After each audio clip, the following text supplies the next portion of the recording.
Welcome back to day 4 of Screener Week. 7 days of 7 movies that the studio sent me on screeners. And 7 movies specifically that I didn't get a chance to see in the theater, but are worth talking about because they're going to get some awards consideration. So far, the ones we've talked about, I've really liked them all, the first 3. Today, we get to change that. We're going in alphabetical order through these 7 movies. I don't know why this is getting so much awards. No, let me rephrase that. I do know why it's getting awards consideration. It's a movie called Mr. Turner. It takes place, I don't know, 1700s, late 1700s, somewhere in that range, kind of that colonial era. And it's about this man, and he paints, and the paint dries, and people look at the paintings, and some people like the paintings, some people don't like the paintings. Then there's people in his life.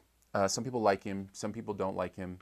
He's a little bit strange. There you go. There's the whole movie. Sorry to spoil it for you. No, I was bored out of my skull in this movie. This is one of those few times, like I love movies in general. Like I'm a movie lover. That's why I do this. That's why I take a pile of movies like this and try to watch as many of them as possible.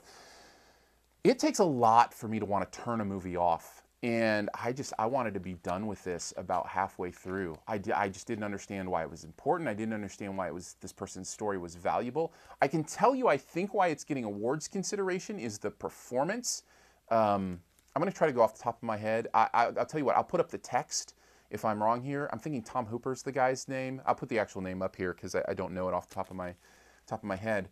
But he was great. Sure, he's giving this really interesting performance of this character. The character's a little strange, but that doesn't make a great movie, and I just didn't connect to anything in this movie. Maybe I was in a bad mood. Maybe I didn't get it. Whatever the case, I had a really bad experience with Mr. Turner, and it's 2.5 hours long, and I was bored after the first half hour.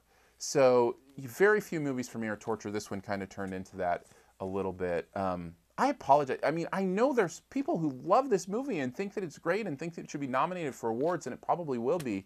I just didn't pick up on it, and I guess that's my prerogative at the end of the day. I would love to know if you've seen this and you liked it. Please tell me why. Let's have that conversation in the comments. I would love to kind of see what I missed. But as far as best thing, worst thing, best thing, obviously his performance, I would say, is the best thing, the only thing that I could kind of connect to in the movie. As far as worst thing, can I say the rest of it?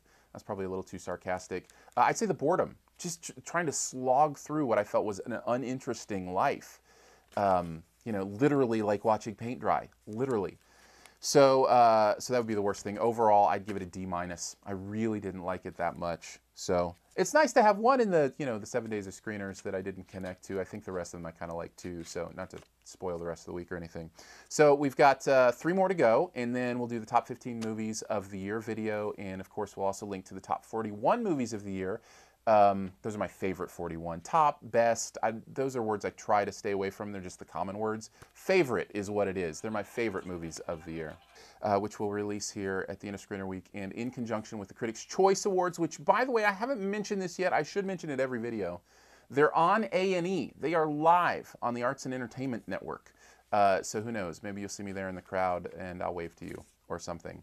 But whatever the case, I would love to hear your thoughts on any of the movies in the reviews here. And please subscribe if you would. I love kind of building this family, and it's the easiest way to kind of know when new videos are out and to be able to stay in touch with your movie friends. So thanks for that, and I will catch you tomorrow with another screener in Screener Week.